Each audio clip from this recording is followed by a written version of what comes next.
한 절씩 나눠서 교독하겠습니다. 먼저 교독할 때 주님께서 듣기 원합니다. 너희 중에 고난 당한 자가 있느냐? 그는 기도할 것이요 즐거워하는 자가 있느냐? 그는 찬송할지니라.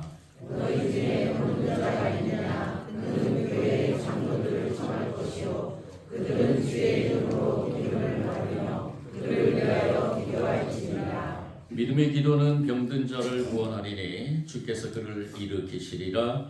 혹시 죄를 범하였을지라도 사하심을 받으리라. 그러므로 너희 죄를 서로 고백하며 병이 나게 되어 서로 기도하라. 우리의 강구는 역사하는 이이라.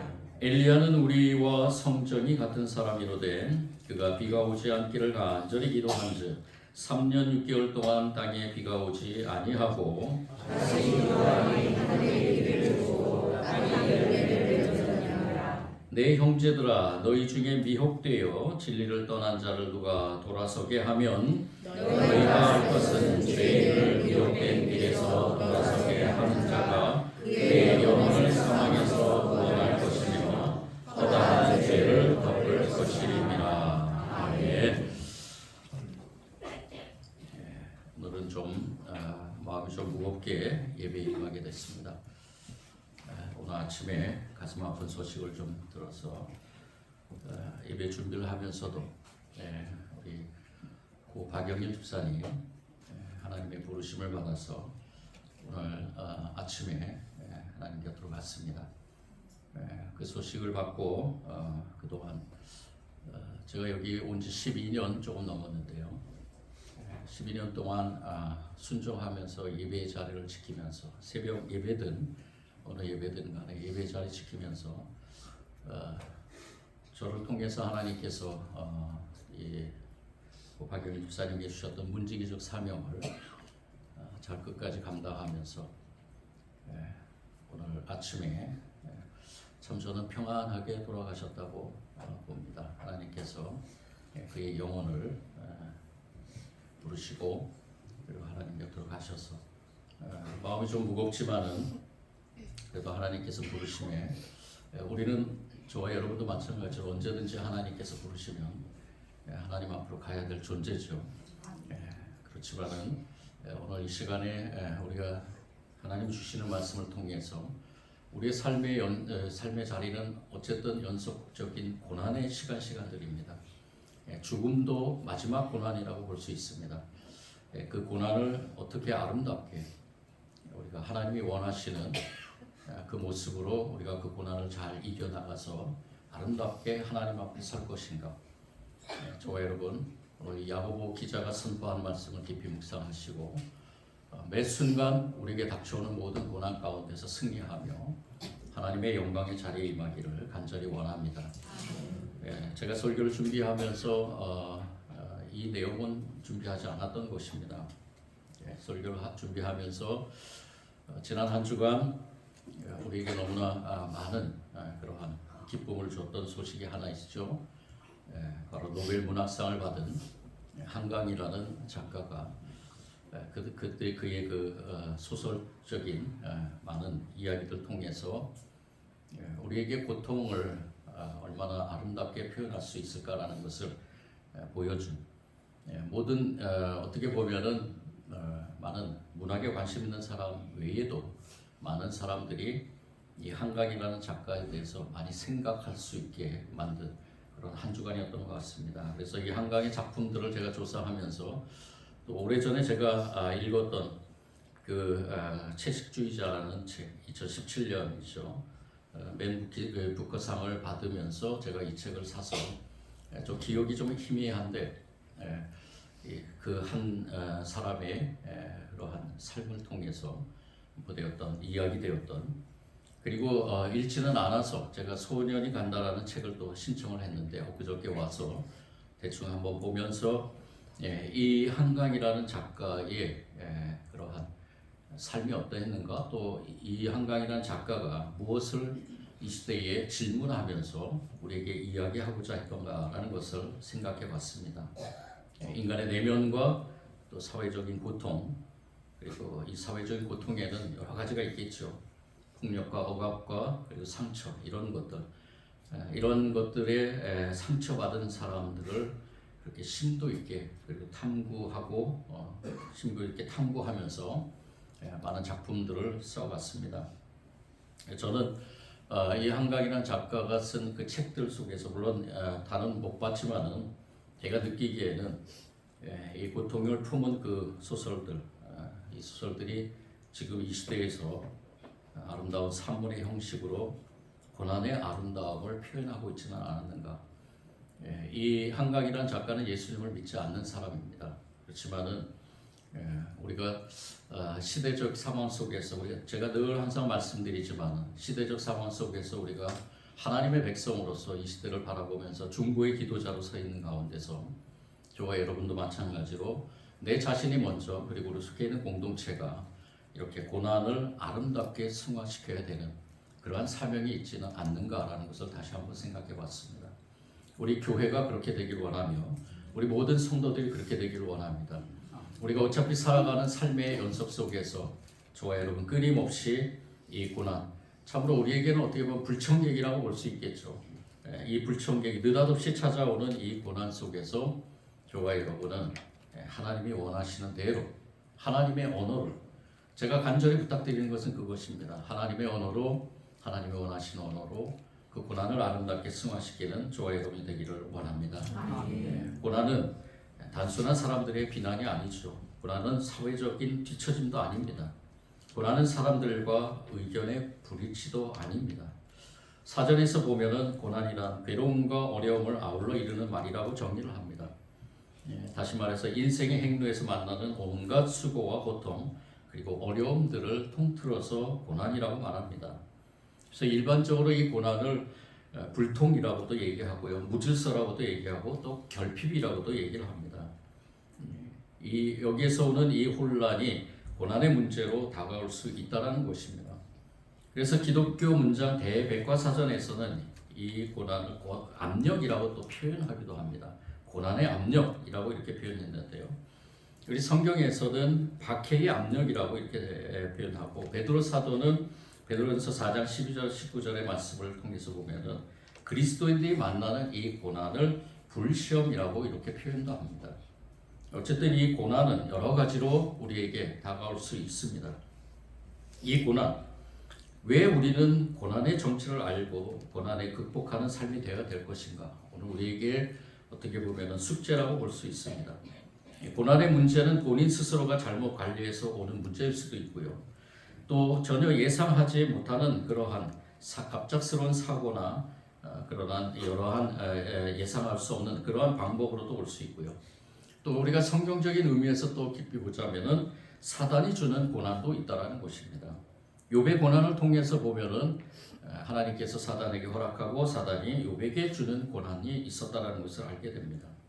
어쨌든 이 고난은 하나님의 섭리와 통제 안에 있다라는 것을 우리는 먼저 믿어야 됩니다. 우리에게 있는 모든 고난은 다 하나님의 섭리와 통제 안에 있습니다. 즉 이건 무슨 얘기냐면 무슨 의미냐면은 회복할 수 있다는 것입니다. 모든 고난은 회복할 수 있다는 것입니다. 그래서 고난이 왔을 때 그 고난의 의미를 아는 것이 참 우리에게 중요합니다. 하나님께서 주시는 메시지를 발견하는 것이 중요합니다. 고난의 의미를 발견할 때 고난을 극복한 아름다운 삶으로 나아갈 수 있게 됩니다. 아름다운 향기를 품어낼 수 있다는 것입니다. 그렇다면 어떻게 우리가 이 고난을 아름답게 승화시킬 것인가?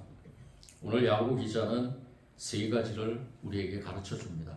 첫 번째는 믿음의 기도를 드려야 된다라고 말합니다. 믿음의 기도. 오늘 말씀에 보면은 기도라는 단어가 6번이나 반복이 됩니다.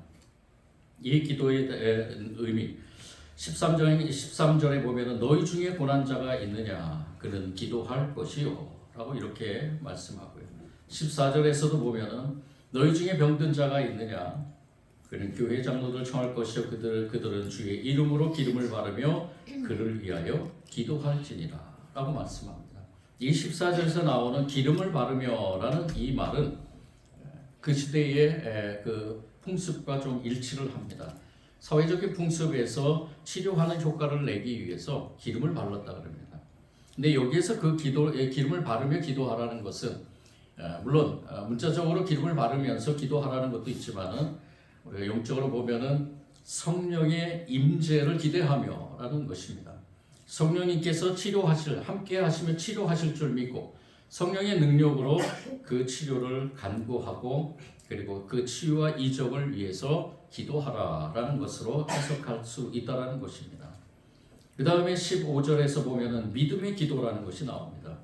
이 믿음의 기도는 말 그대로 믿음으로 기도하는 가운데서 반드시 하나님께서 치료하신다는 것이죠. 저와 여러분도 이러한 기도를 드리고 있는 줄 믿습니다. 16절 중반에는 병이 낫기를 위하여 서로 기도하라. 의인의 간구는 역사하는 힘이 큼이라 라고 말합니다. 의인의 간구도 믿음으로 드리는 기도하고 같은 의미입니다. 믿음이 있는 자가 의인이고 의인은 믿음이 있는 자입니다. 그들의 기도는 반드시 하나님께서 응답하시고 하나님께서 역사하실 줄 믿는다는 것입니다. 그리고 17절에 보면은 또 엘리야는 이러한 의인의 기도 가운데서 엘리야에 대한 것을 소개하는데요. 엘리야의 기도를 소개합니다. 열왕기상 17장과 18장에 보면은 하나님께서 엘리야를 통해서 이 가뭄에 대해서 선포하는 가운데 엘리야는 하나님 앞에 이 가뭄에 대한 것을 기도하면서 그러면서 하나님께서 3년 6개월 동안 가뭄을 통해서 하나님의 백성들이 잘못된 우상의 길로 가는 것에 대해서 책망하는 그런 가운데서 엘리야는 이 아세라 바알과 아세라 그 신의 그러한 840명과 그 제사장들과 840명의 제사장들과 싸워서 승리하고 그리고 그 후에 또 엘리야가 다시 한번 기도를 하게 됩니다. 그 기도는 이제 가뭄이 멈추고 저기 끝에 있는 작은 구름 가운데서 하나님께서 역사하셔서 하나님의 능력으로 비가 오게 하는 그러한 기도를 드리게 된다는 것입니다. 이러한 기도, 이 엘리야의 기도가 바로 믿음으로 드리는 기도고 의인의 기도라는 것입니다. 이것을 얘기하면서 하나님 앞에 간절히 기도하는 모든 기도, 이 모든 기도 가운데 하나님이 역사의 그 능력으로 하나님의 역사의 능력으로 모든 고난들을 이겨나가고 아름답게 승화시킬 수 있다는 것입니다. 특별히 질병 가운데서 이 질병이라는 것도 하나의 고난이라고 볼 수 있죠. 우리가 뜻하지 않게 만나는 질병들, 생각하지 못하는 질병들, 이 세상에 수많은 질병들이 있습니다. 그런데 사실은 어떻게 보면 우리 모두는 다 질병 가운데 있다는 것입니다. 의학적으로 많은 사람들이 학자가 대부분이 얘기하는 것이 무엇이냐? 모든 사람들은 질병의 요소를 다 갖고 있다는 것입니다. 암도 마찬가지죠. 우리 몸에서는 계속해서 암세포가 발생하는데 그 암세포를 이기는 면역력이 우리를 보호하고 있다는 것입니다. 어쨌든 우리는 모든 질병 가운데 노출되어 있는 그러한 존재라는 것이죠.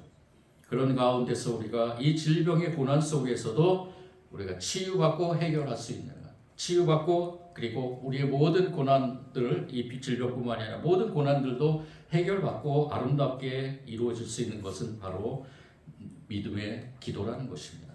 기도의 능력이라는 것입니다. 분명한 것은 믿음이 있는 기도는 하나님의 역사하심이 크다는 것이죠. 예수님께서도 이 땅 가운데서 그 3년의 공생애 동안 수많은 하나님의 능력, 그 기도의 능력을 보여주셨습니다. 우리가 잘 아는 것처럼 대표적으로 회당장 야이로의 어린 딸 마태복음 5장 23절에 보면은 이 회당장 야이로가 예수님 발 앞에 엎드려서 어린 딸을 위하여 간곡히 간구할 때 그의 딸이 치유된 사실을 보게 됩니다. 야이로의 믿음이 이 딸을 살린 것이죠. 그 5장 35절 36절에 이렇게 기록되어 있습니다. 아직 예수께서 말씀하실 때 회당장의 집에서 사람들이 와서 회당장에게 이르되 당신의 딸이 죽었나이다. 어찌하여 선생을 더 괴롭게 하나이까? 예수께서 그 하는 말을 곁에서 들으시고 회당장에게 이르시되 두려워하지 말고 믿기만 하라 하시고 믿기만 하라 하시고 회당장은 이미 믿음으로 갖고 왔지만은 예수님께서는 다시 한번 그 회당장의 믿음을 받고 그렇게 선포하신 것입니다. 이거는 회당장뿐만이 아니고 그 주위에 있는 그 모든 사람들에게 선포한 것입니다. 너희들이 믿음이 있느냐?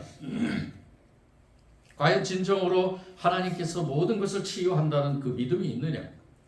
제자들에게도 마찬가지입니다. 그 제자들에게도 같이 이렇게 선포하면서 예수님을 믿는다고 하지만은 진정으로 믿음이 없는 그러한 모든 사람들에게 선포되는 말씀입니다.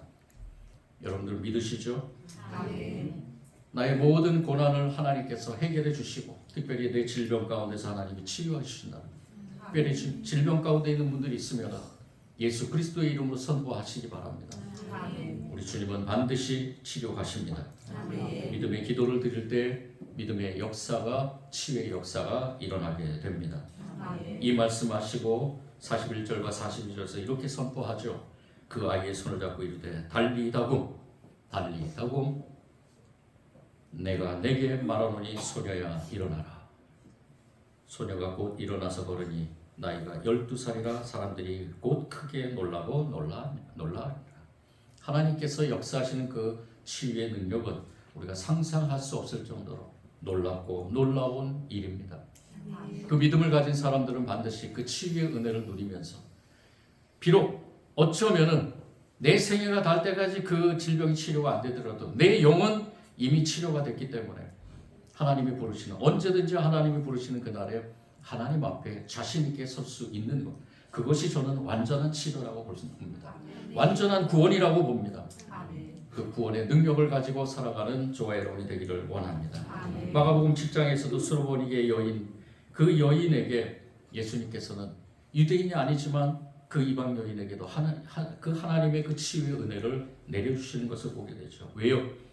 그 수르보니게 여인의 믿음이 있었기 때문입니다. 이 여인의 믿음을 예수님께서 보시고 그 여인의 딸의 귀신을 쫓아내신 것을 보게 됩니다.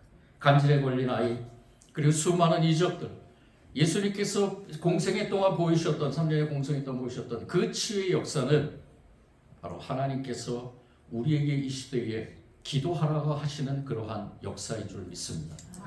저와 여러분 모든 일들 가운데 특별히 고난 가운데서 특별히 또 고난의 종류에서 질병 가운데서 우리는 하나님 앞에 기도하며 기도의 능력을 믿으며 기도의 그 능력 속에서 치유받고 해결되는 놀라운 역사가 일어날 줄 믿습니다. 아멘. 제가 특별히 기도 카드를 준비했습니다.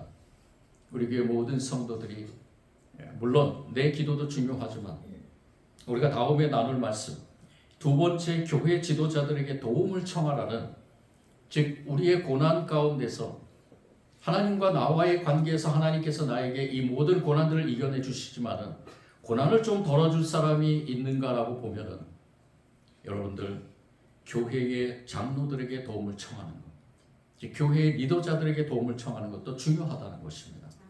제가 교회 기도 카드를 만든 것도 바로 그런 이유가 있습니다. 우리가 고난 가운데 있을 때 질병이나 또 여러 가지 사업이나 또 물질적인 것이나 또 관계적인 것이나 삶에서 일어나는 모든 고난 가운데서 우리가 기도를 하는 가운데 내 기도도 중요하고요. 그리고 이 기도의 능력을 우리가 같이 덧입어 나가는 가운데서 중보의 기도자도 필요하다는 것입니다. 오늘 야고보 기자는 그것을 통해서 선포합니다. 너희 중에 고난당한 자가 있느냐? 그는 기도할 것이요. 즐거워하는 자가 있느냐? 그는 찬송할지니라. 너희 중에 병든 자가 있느냐? 그는 교회의 장로들을 청할 것이요. 교회의 장로들을 청할 것이요. 나의 모든 고난을 같이 덜어줄 사람, 우리가 하나가 된 그러한 성도의 그러한 공동체의 모임 속에서 특별히 하나님께서 기름 부음 받은 그러한 하나님의 사람들을 통해서 그 고난을 덜 수 있다는 것입니다. 여러분들 고난 가운데 있으면 교회의 장로들을 초청하길 바랍니다. 부족하지만 부족한 종을 초대해서 하나님 앞에 기도하며 또 예배드리며 모든 고난 가운데서 승리하며 그 고난을 아름답게 승화하기를 원합니다. 오늘 말씀에서 왜 이 병든 자가 교회의 장로들을 청하라고 얘기했느냐? 왜 의원을 청하지 않고 또 병원을 가지 않고 왜 교회 장로들 청하라 했느냐? 이것은 우선순위를 말하는 것입니다. 먼저 의사를 초청하기 전에 먼저 하나님의 뜻으로 권면하고 어려움을 당할 때 세속적인 방법으로 해결하는 것이 아니라 먼저 하나님의 뜻을 찾는 것이 우선이기 때문이라는 것입니다. 하나님의 뜻이 무엇인가를 알 수 있는 방법은 바로 믿음의 선진들, 리더자들을 초청해서 내가 이러이러한 고난을 당하고 있는데 이 고난 속에서 과연 하나님이 무엇을 말씀하시는 것인가 그것을 깨닫고 그리고 하나님 앞에 기도하면서 중보의 기도자로서 이 리더자를 세우셨기 때문에 이들을 통해서 같이 이 고난을 해결할 수 있게 된다는 것입니다. 그래서 야고보 기자는 먼저 교회의 지도자들을 찾아서 신앙적인 상담을 하고 하나님의 뜻을 찾는 것을 우선순위로 제시하고 있다는 것입니다. 여러분들 절대 오해하지 마시기 바랍니다. 병 들었는데 병원에 안 가도 되냐? 아닙니다. 병 들었으면 병원에 가야 됩니다. 약물로 치료해야 됩니다. 의사의 손길과 하나님이 허락하신 모든 방법을 동원해서 우리가 치유해야 됩니다. 그런데 중요한 것은 먼저 내가 이 고난 가운데서 하나님 앞에 물어야 된다는 것입니다. 그리고 하나님 앞에 묻는 방법 중에서 교회 리더자를 초청해서 같이 그 고난을 나누면서 그 고난을 이겨나가는 아름답게 승화시키는 것도 중요하다는 것입니다. 저는 앞으로 남은 목회 일정에 두 가지를 하나님 앞에 기도하며 약속했습니다. 우리 모든 성도들, 목회라는 것은 목양이라는 것입니다. 성도들 한 분 한 분에게 관심을 갖는 것입니다. 우리 성도들이 몇 분이 됐든 그분들에게 관심을 갖고 그분들이 하나님 나라를 향해서 걸어가는 그 길에 좀 부족하지만 조금이라도 도움이 될 수 있으면 하나님의 그 뜻을 물으면서 여러분들 위해 기도하며 목양하는 것, 그것이 저의 목회입니다. 그렇기 때문에 첫째 하나님 앞에 기도하고 둘째는 또 여러분들의 아픔을 같이 공유하기를 원합니다. 여러분들의 질병은 제가 공유할 수는 없겠지만 육체적인 질병은 공유할 수 없겠지만 여러분들의 아픔은 같이 공유할 수 있다는 것입니다. 그래서 앞으로는 목회 상담을 중심으로 목회를 할 계획입니다. 여러분들이 어려움을 당하고 있으면 어느 때든지 기꺼이 찾아오셔서 그 어려움을 내주시고요. 내려놓으면 내려놓을수록 그 모든 어려움들이 하나하나씩 해결해 나가게 된다는 것입니다. 여러분들 믿으시기 바랍니다. 하나님 앞에 모든 것을 내려놓으실 때 특별히 우리 교회 장로님들 또 교회의 지도자들 특별히 저를 비롯해서 모든 교회 리더자들을 초청해서 이렇게 고난을 덜어나가며 아름답게 승화시켜 나가기를 간절히 원합니다. 마지막으로 야고보 기자는 공동체적인 그 고난 속에서 어떻게 해결해야 될 것인가를 말합니다. 19절과 20절의 말씀입니다. 시험 든 자가 공동체 안에 있으면 어떻게 해야 될 것인가? 특별히 우리 교회 공동체가 이러한 역할을 해야 된다는 것입니다. 19절 20절 같이 읽겠습니다. 시작.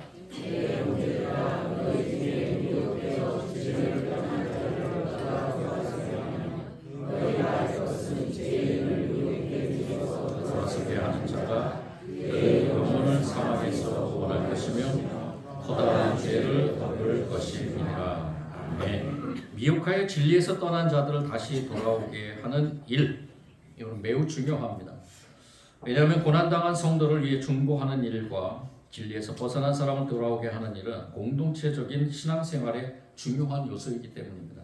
특별히 진리에서 벗어난 사람을 돌아오게 하는 일은 공동체가 서로 연결하여 성도 간에 협력하고 도와주는 그 공동체적인 삶의 모습이기 때문입니다.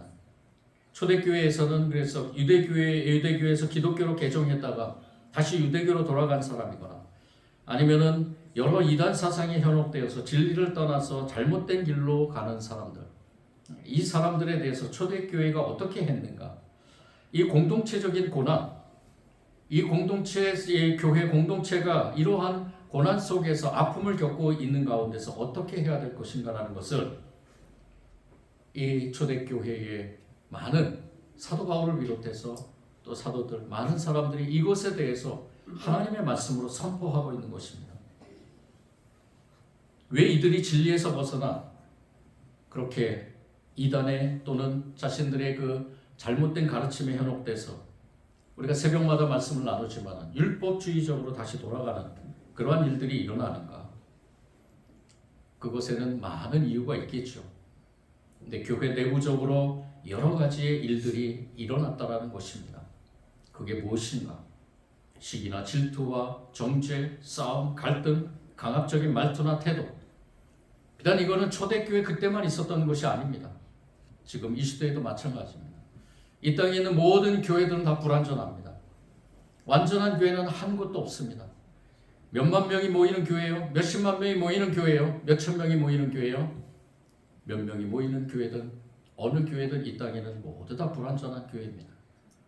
우리가 하나님의 백성이라고는 하지만은 우리는 인간적인 그 존재이기 때문에 내 안에 있는 기본적인 그 인간의 요소들이 있기 때문에 그것이 교회 안에서 다 불뚝불뚝 일어날 수 있다는 것입니다. 시기도 일어날 수 있고 질투도 일어날 수 있고 정죄도 할 수 있고요. 싸움도 할 수 있고 갈등도 할 수 있고 강압적인 말투나 태도들도 할 수 있다는 것입니다. 이러한 일들을 통해서 그 진리를 떠나는 사람들이 있다는 것이죠.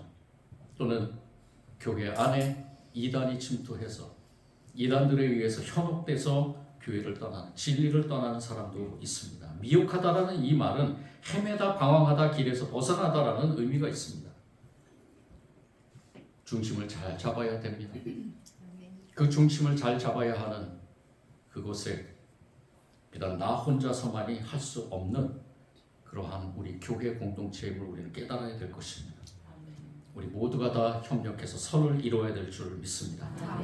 사람들을 돌이키는 방법은 무엇입니까? 왜 그 사람들이 미혹을 당했는가를 우리는 먼저 생각해야 될 것입니다. 그들이 미혹을 당한 것은 바로 그 중심에 결핍이 있다는 것입니다. 제가 이 공부하면 할수록 깨닫는 것은 무엇이냐? 우리의 내면에는 누구나 다 결핍을 가지고 있습니다. 근데 그 결핍이 얼마나 크느냐, 또한 어떠한 외부적인 또는 내부적인 작용에 의해서 충격을 받느냐에 따라서 이 결핍이 굉장히 커지고 그 결핍으로 인해서 모든 것들이 다 들리지도 않고 보이지도 않고 특별히 하나님의 말씀이 들리지 않는 그러한 일들이 벌어지게 된다는 것입니다. 알고자 하는 결핍, 관심 받고자 하는 결핍, 소속하고자 하는 결핍, 여러 가지 다양한 그러한 결핍이 채워지지 않을 때 미혹에 걸려 넘어질 수 있다는 것입니다. 우리는 무엇으로 채워야 됩니까? 우리의 결핍은 무엇으로 채워야 됩니까? 하나님의 말씀으로 채워야 되겠죠. 그래서 늘 말씀 가운데서 하나님의 말씀으로 우리의 결핍을 채워나갈 때 저와 여러분은 어떠한 미혹에도 넘어가지 않을 것입니다. 그리고 우리가 서로에게 말씀으로 위로하고 말씀의 능력을 우리가 같이 나누고 공유하면서 서로를 세워주는 저와 여러분이 되기를 원합니다. 교회 안에서는 우리 교회는 그렇습니다. 우리 교회는 제가 자랑할 수 있습니다. 우리 교회는 서로가 서로에게 여러 가지 얘기하지 않습니다. 오직 예수님의 이야기로 가득 찬 교회. 제가 누누이 말씀드리죠. 예수님의 이야기로 가득 찬 교회. 우리 그런 교회가 되기를 원합니다. 그것이 바로 사랑입니다. 우리 돌이킬 수 없는 이러한 많은 고난 속에서 우리가 회복될 수 있는 그 능력은 바로 예수님의 사랑인 줄 믿습니다. 말씀으로 서로 위로해주고 말씀으로 서로 세워주는 것, 그것이 예수 그리스도가 우리에게 주셨던, 보여주셨던 그 사랑의 행보에 저와 여러분이 깨닫는 그러한 삶인 줄 믿습니다. 들추어내고 싶지만 들추어내지 않고, 때로는 알고 싶지만 그 알물 우리가 덮고, 그리고 모든 사랑으로 덮어주는 가운데서 진리를 다시 한번 확인하면서 그러한 모든 삶 속에서 하나님의 뜻을 이루어가는 그런 저와 여러분이 이 교회에서, 우리 교회에서, 우리 천진중앙교회에서 놀라운 하나님의 은혜를 체험하며 나가게 될 줄 믿습니다. 교회 여러분 하나입니다. 예수 그리스도를 통해서 하나가 된 몸입니다. 우리 몸 속에서 절대로 떨어져 나가는 일이 없도록, 그리고 또 고난이 생겼다면 그 고난을 이겨나갈 수 있도록 저와 여러분이 예수 그리스도의 이름으로 다시 한번 회복되고 치유되는 놀라운 역사가 있기를 원합니다. 고난은 어떻게 보면은 아름답게 만들 수 있는 최고의 조건일 수 있습니다. 저는 그렇게 생각합니다.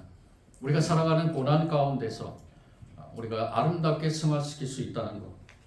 한강은 이 고난의 그 역사 속에서 개인이든 사회든 어떠한 고난에서든 아름답게 그것을 표현하면서 질문하는 글을 쓴 것처럼 저와 여러분도 마찬가지입니다. 하나님 앞에 저와 여러분이 하나님의 나라의 백성으로 살아가는 가운데서 뜻없이 만나는 그러한 모든 고난 가운데서 저와 여러분은 그렇게 하나님께 물을 수 있다는 것입니다.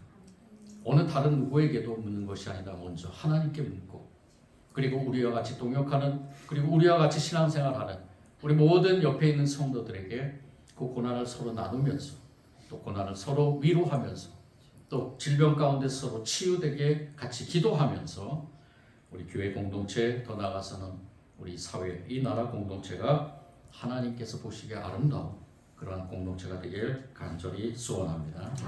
사랑의 주님, 감사합니다. 하나님의 뜻대로 살려고 하지만 닥치는 고난 가운데서 우리는 때로 여러 가지 하나님께 묻고 또 물을 때가 있습니다. 그것은 우리에게 주시는 하나님의 은혜인 줄 믿습니다. 하나님께 묻는다는 것은 우리에게 주시는 하나님의 은혜입니다. 어떠한 상황에서든지, 특별히 고난 가운데서 또는 질병 가운데서 하나님께 물을 때 하나님은 우리에게 말씀해 주십니다. 그리고 그 말씀 가운데서 다시 한번 세임을 얻게 하시고, 또 우리의 그 모든 닥쳐오는 고난을 이기게 하시고, 더 나아가서는 우리의 모든 질병이 치유됨을 믿습니다.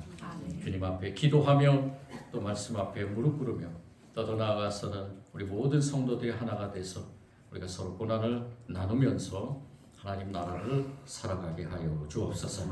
주님께서 이 모든 말씀 가운데 우리에게 힘 주신 줄 믿고 예수님 이름으로 기도드립니다.